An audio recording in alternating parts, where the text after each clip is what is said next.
साथियों नमस्कार। एक नए वीडियो के अंदर आप सभी का बहुत बहुत स्वागत है। दोस्तों आज इस वीडियो के अंदर हम आपको बताने जा रहे हैं कि आप भी घर बैठे बैठे फ्री में बिना पैसा खर्च किए आप भी आईएएस आईपीएस अधिकारी बनने की तैयारी घर से ही शुरू कर सकते हैं। कैसे करेंगे, क्या नहीं करेंगे, शुरुआत से लेकर लास्ट तक यानी कि ए से लेकर जेड तक। फॉर्म कब निकलते हैं, एग्जाम कब होता है, प्री कब होता है, मेंस कब होता है, इंटरव्यू कब होता है, तैयारी कैसे करें, कौन सी बुक्स पढ़ें, कहां से पढ़ें, फ्री में कैसे मिलेगा, डाउनलोड कैसे करें, ये सारी चीजें आज इसी वीडियो के अंदर आपको हम बताने जा रहे हैं। तो चलिए इस वीडियो को शुरू करते हैं। यहां पर यूपीएससी सबसे पहली चीज शुरुआत से आपको समझाते हैं। यूपीएससी का फॉर्म कब भरा जाता है, तो नोटिफिकेशन जारी होने की तारीख जो होती है वो जनवरी महीना, हर महीने। अगर आप किसी साल मान लो आप 2026 में, 27 में, 28 में या फिर 2029 में, 30 में कभी भी एग्जाम देना चाहते हैं तो आपको पता होना चाहिए कि यूपीएससी का जो नोटिफिकेशन है वो हर साल औसतन जनवरी के महीने में जारी हो जाता है। बात समझ में आई कि जनवरी में हर साल प्रत्येक साल इसका नोटिफिकेशन आता है। इसके बाद आवेदन शुरू होने की तारीख जनवरी महीने में 15 जनवरी से लेकर 30 जनवरी तक औसतन रहती है। यानी कि 15 जनवरी से और 30 जनवरी के बीच आपके जो यूपीएससी के आवेदन होते हैं वो होना शुरू हो जाते हैं। इसके बाद आवेदन की अंतिम तारीख जो होती है वो फरवरी के लास्ट तक होती है। यानी कि 15 से और 28-29 फरवरी तक इसके आवेदन की अंतिम तारीख होती है। मोटा मोटी आप ये कहें कि जनवरी से शुरू होकर फरवरी तक इसका जो आवेदन की प्रक्रिया होती है वो चलती है। एक बात आपकी समझ में आई है ना। चलिए आगे समझते हैं। आवेदन की प्रक्रिया जो आवेदन होगा वो केवल ऑनलाइन मोड में होगा। देखो बच्चों, ऑनलाइन मोड का मतलब आप सब लोग समझते हैं, लेकिन जो नहीं समझते हैं मैं चाहता हूं कि गांव का एक सामान्य बच्चा भी जो बिल्कुल कुछ नहीं जानता है उसको भी आज इस वीडियो के अंदर समझ में आए।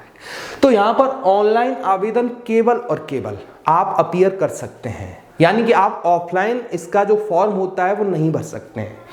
आवेदन केवल ऑनलाइन मोड में यूपीएससी की आधिकारिक वेबसाइट यूपीएससी, इस वेबसाइट को आप लोग याद रखना, upsc.gov.in, इसके ऊपर आप इसका इस्तेमाल करके इसके माध्यम से आप आवेदन कर सकते हैं। इसके बाद उम्मीदवारों को वन टाइम रजिस्ट्रेशन यानी कि ओटीआर करना होगा और इसमें आपका जो व्यक्तिगत विवरण है जैसे कि आपका नाम हो गया, आपकी डेट ऑफ बर्थ हो गई, आपकी संपर्क जानकारी यानी कि आपका फोन नंबर, ईमेल आईडी, ये सब कुछ आपका दर्ज किया जाता है। दूसरी बात समझ में आई। इसके बाद आवेदन जो होता है, आवेदन आपका एप्लीकेशन 2 भागों में होता है। 2 भागों में आपने एप्लीकेशन भरने गए तो पहला भाग और दूसरा भाग। पहले भाग की बात करें तो पहला भाग जो होता है उसमें व्यक्तिगत और शैक्षिक जो आपके विवरण होते हैं। व्यक्तिगत से मतलब आपका नाम क्या है, आपके पिताजी का नाम, आप कहाँ रहते हैं, आपके गांव का नाम, आपके शहर का नाम, कस्बे का नाम, ये सारी चीज़ें जो आपकी होती हैं वो। और दूसरा आपका जो शैक्षिक विवरण होता है, आप कितना पढ़े हैं, आपकी मार्कशीट कहाँ है, कौन से कॉलेज से पढ़े हैं, ये सारी चीज़ें ये पहले भाग में। और इसके बाद जो दूसरा भाग होता है, मैंने आपको बताया ना कि 2 भाग होते हैं। दूसरा भाग दस्तावेज अपलोड, जो आपके डॉक्यूमेंट हैं वो आपको अपलोड करने होते हैं।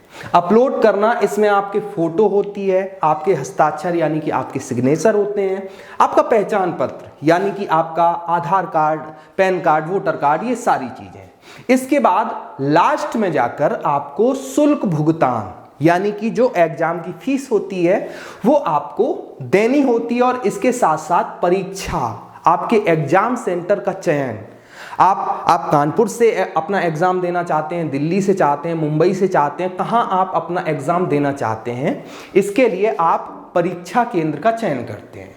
ये तीसरा चीज, ये आपका आवेदन जो होता है वो यहां तक पूरा हो गया। अब इसके बाद आपका जो आवेदन शुल्क है इसकी भी आपको जानकारी होनी चाहिए। आवेदन शुल्क 100 रुपए 100 रुपये लिया जाता है।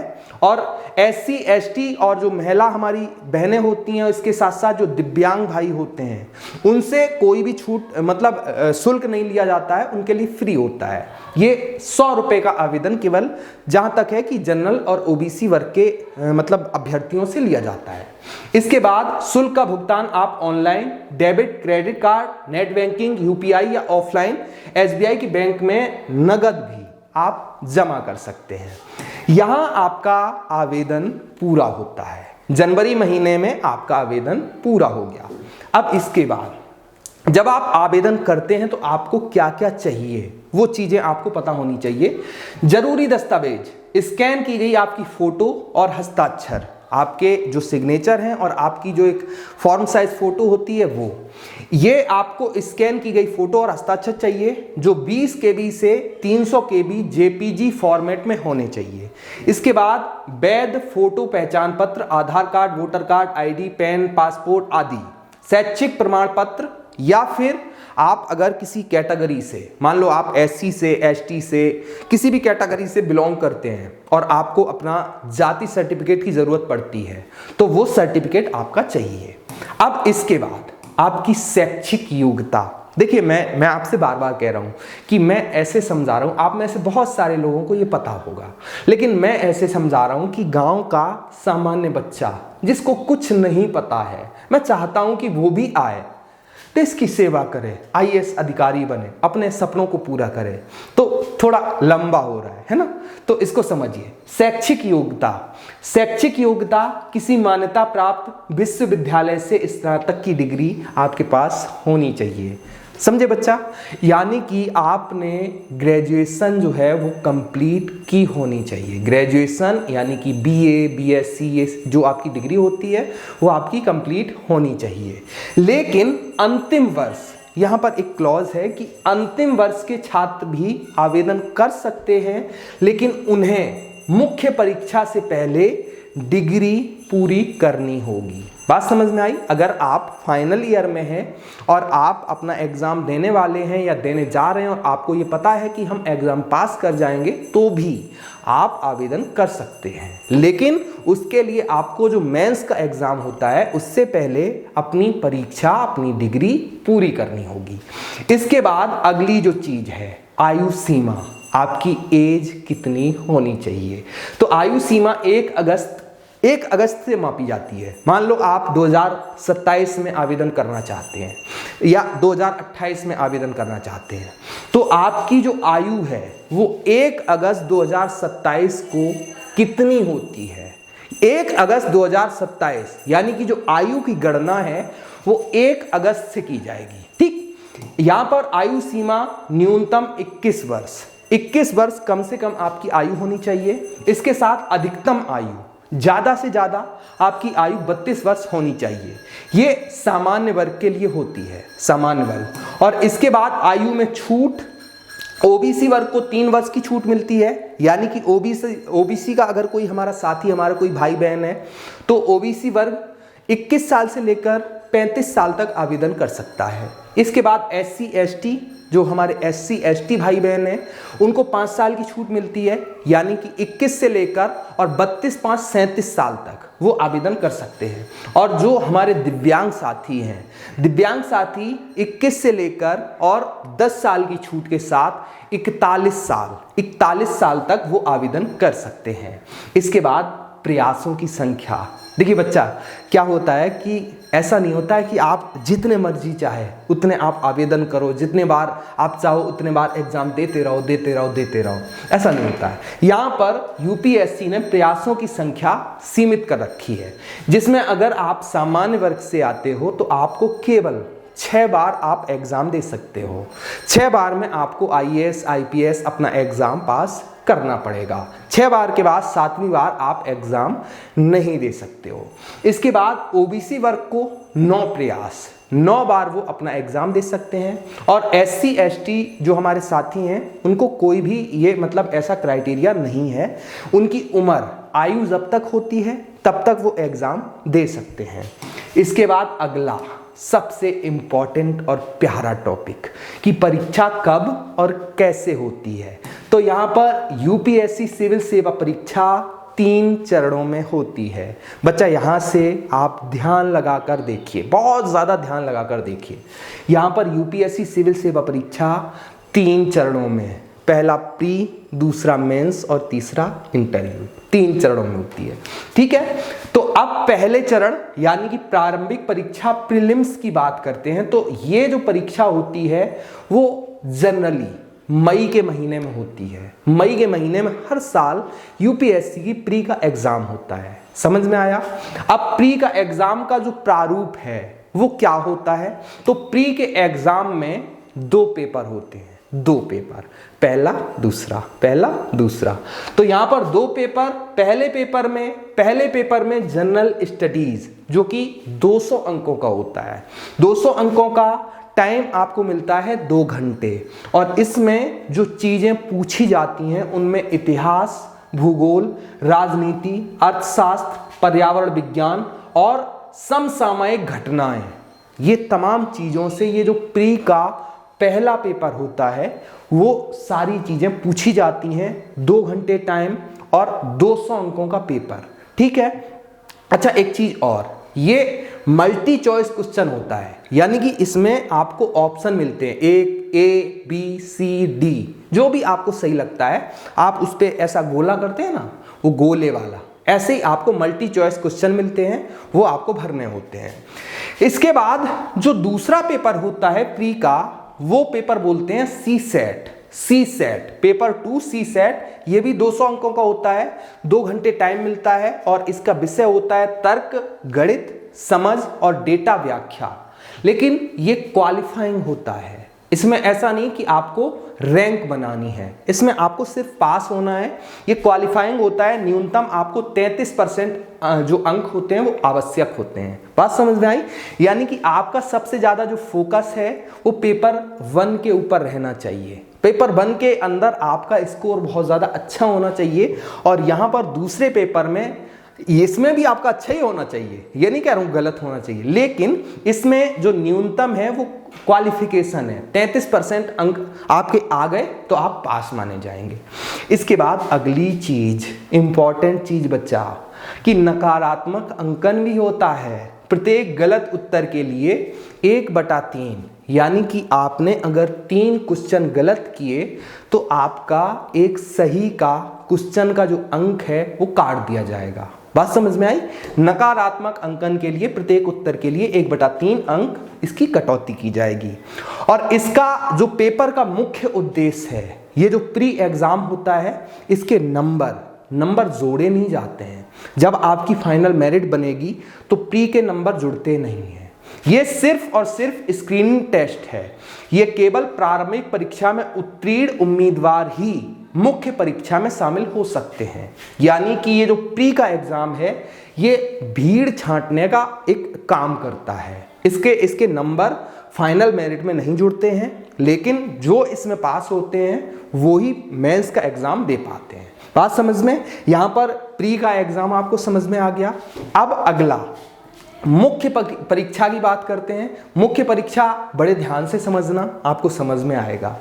चरण दूसरा, पहला चरण आपने देख लिया कि भैया प्री का एग्जाम आपने क्लियर कर दिया। अब इसके बाद दूसरा चरण की मुख्य परीक्षा मेंस। यहां पर मेंस की जो तारीख है, मेंस का जो पेपर है वो जनरली अगस्त महीने में होता है। जनरली यानी कि हर साल अगस्त महीने में यूपीएससी मेंस के एग्जाम होते रहते हैं, और ये लगभग औसतन 5 से 7 दिन तक यूपीएससी के मेंस के एग्जाम चलते रहते हैं। यहां पर इसका जो मेंस का प्रारूप होता है, इसमें कुल मिलाकर, डरना नहीं, कोई हवा नहीं है, खा नहीं जाएगा, कुल मिलाकर 9 पेपर होते हैं। और मैं आपको इसलिए कह रहा हूं कि डरना नहीं, क्योंकि इससे ज्यादा तो आपने 10th में, 12th में, mid term exam, final exam पता नहीं कितने दिए हैं। वैसे ये भी एग्जाम है, डरना नहीं है इससे। तो यहां पर मेंस के जो प्रारूप है मेंस का एग्जाम में, उसमें कुल मिलाकर 9 पेपर होते हैं, और 9 के 9 पेपर वर्णनात्मक प्रकार के, यानी कि लिखने वाले होते हैं। लंबे आपको आंसर लिखने पड़ते हैं, वो चीज होती है। और 9 पेपर में जो पहला पेपर, ये भारतीय भारतीय भाषा से मतलब आप अगर हिंदी बोलते हैं, अंग्रेजी बोलते हैं, कन्नड़ बोलते हैं, तमिल बोलते हैं, तेलुगु बोलते हैं, जो भी आप भाषा बोलते हैं वो आपका एक भाषा का पेपर होगा। बात समझ में आई? पहला पेपर, ये पहला पेपर भारतीय भाषा का ये क्वालिफाइंग होता है, 300 अंकों का पेपर होता है और इसमें आप जो भी भाषा चुनना चाहें, हिंदी, अंग्रेजी, तमिल, तेलुगु, जो भी चुनना चाहें वो आप चुन सकते हैं। इसके बाद जो पेपर दूसरा यानी कि पेपर बी होता है वो अंग्रेजी का होता है, ये भी कंपलसरी होता है। ये अंग्रेजी का पेपर ऐसा नहीं कि आपको अंग्रेजी ना आती हो तो आप नहीं दे सकते हैं, आपको देना पड़ेगा। लेकिन आपको बता दें कि इससे डरना नहीं, ये अंग्रेजी केवल 10वें स्तर, जो 10वीं क्लास की होती है ना, वो अंग्रेजी पूछते हैं। तो बड़ा आसान आपके लिए हो सकता है अगर आप पढ़ेंगे। तो अंग्रेजी का पेपर क्वालिफाइंग होता है, 300 अंकों का पेपर होता है। बात समझ में आई? इसके बाद अगली चीज, ये चीजें आपको समझना बहुत जरूरी है। अगर आप भविष्य में आईएएस बनना चाहते हैं तो यहाँ पर ये जो निबंध, अगला जो पेपर है ना निबंध का, ये 250 अंकों का होता है और यहाँ पर ये सबसे ज्यादा स्कोर करने वाला ऑप्शन है। निबंध आप जितना अच्छा लिख सकते हैं उतना ही आपका आईएएस बनने का सपना पूरा हो सकता है। तो निबंध 250 अंकों का। इसके बाद सामान्य अध्ययन का जो पेपर होता है वो प्रत्येक 250 अंक का होता है, जिसमें इतिहास, भूगोल, शासन, नैतिकता, ये तमाम विषय से जुड़े हुए आपके सवाल पूछे जाते हैं। एक बार आपको दोबारा बता दूं, सामान्य अध्ययन में 250 अंकों का पेपर होता है, इतिहास, भूगोल, शासन, नैतिकता आदि इससे जुड़े हुए सवाल पूछे जाते हैं। इसके बाद वैकल्पिक विषय, ये इंपॉर्टेंट, वैकल्पिक विषय जो होता है वो ये होता है कि आपको मान लो गणित अच्छा लगता है और आपको साइंस अच्छी लगती है, या किसी को हिंदी अच्छी लगती है और संस्कृत अच्छी लगती है। कोई भी विद्यार्थी आप में से ऐसा होगा कि उसको दो विषय बहुत ज्यादा अच्छे लगते होंगे, पढ़ने में मजा आता होगा। तो ऐसे ये जो वैकल्पिक विषय का पेपर होता है, यहाँ पर 2 पेपर होते हैं और प्रत्येक पेपर 250 अंक का होता है। लेकिन सबसे बड़ी बात कि यहाँ पर आप खुद अपना विषय चुन सकते हैं। आपको हिंदी चुनना है, हिंदी चुनिए, इतिहास चुनना है, भूगोल चुनना है, संस्कृत चुनना है, आपको गणित चुनना है, आपको विज्ञान चुनना है, क्या चुनना है। ऐसे आप 2 विषय अपनी तरफ से चुनकर उसका एग्जाम दे सकते हैं और दोनों पेपर 250 अंकों के होते हैं। बात समझ में आई यहां तक? अब इसके बाद अगला जो चीज है, कुल मिलाकर अंक जो होते हैं वो 1750। आपके 9 पेपर हो गए, 9 पेपर मैंने आपको बताए थे, 9 के 9 हो गए। अब कुल मिलाकर ये जो पेपर हुए वो 1750 अंक के हुए, क्वालिफाइंग पेपर्स को छोड़कर। अब इनका उद्देश्य जो पेपरों का होता है वो ये होता है कि उम्मीदवारों की गहन समझ और लेखन कौशल का मूल्यांकन करना। कुल मिलाकर 1750 का। अब आपने प्री क्वालिफाई कर लिया, तब आप मेंस में आए और मेंस आपने जैसे ही पास किया उसके बाद आपका फाइनल स्टेप यानी कि स्टेप नंबर 3 और तीसरा स्टेप जो होता है साक्षात्कार, पर्सनालिटी टेस्ट यानी कि इंटरव्यू। और भगवान करे कि आप में से जितने लोग, मेरी आपको दुआ है, आपको भगवान की कृपा हो कि आप भी इंटरव्यू में जाएं, है ना। तीसरा चरण पर्सनालिटी टेस्ट और इसकी तारीख मुख्य परीक्षा के परिणाम आने के बाद मार्च और अप्रैल महीने, हर साल मार्च और अप्रैल महीने में जैसे ही मुख्य परीक्षा का एग्जाम का रिजल्ट आता है उसके बाद हर साल मार्च और अप्रैल महीने में इंटरव्यू यानी कि ये जो पर्सनालिटी टेस्ट होता है वो किया जाता है। अब ये कुल मिलाकर 275 अंकों का होता है ये साक्षात्कार। इसमें उम्मीदवार के व्यक्तित्व, निर्णय लेने की क्षमता और नेतृत्व गुणों का मूल्यांकन किया जाता है। और अंतिम मेरिट मुख्य परीक्षा जो 1750 अंक की थी प्लस 275 अंकों का आपका इंटरव्यू, कुल मिलाकर 225 अंक की ये पूरी एग्जाम होती है। और इसमें जो मेरिट बनाई जाती है उसके बाद फाइनल रिजल्ट जारी किया जाता है। ये पूरा एग्जाम का प्रोसेस होता है। समझ में आया ना? अब इसके बाद ये वीडियो बहुत ज़्यादा लंबा हो जाएगा, तो इसका जो पार्ट दूसरा है, दूसरा जो इसका मतलब पार्ट है कि आप तैयारी कैसे करें, किताबें कहाँ से लें, आपको फ्री में सारा मटेरियल कहाँ से मिलेगा, कौन सी किताबें पढ़ें, कहाँ से पढ़ें, कैसे पढ़ें, ये आपको दूसरे एक नए वीडियो में हम बहुत जल्दी बताने जा रहे हैं। तो आप लोग इस पार्ट 2 का इंतज़ार करते रहिए, और तब तक अगर चैनल अच्छा लगे, वीडियो अच्छा लगे, तो हमें सब्सक्राइब करिए। नमस्कार।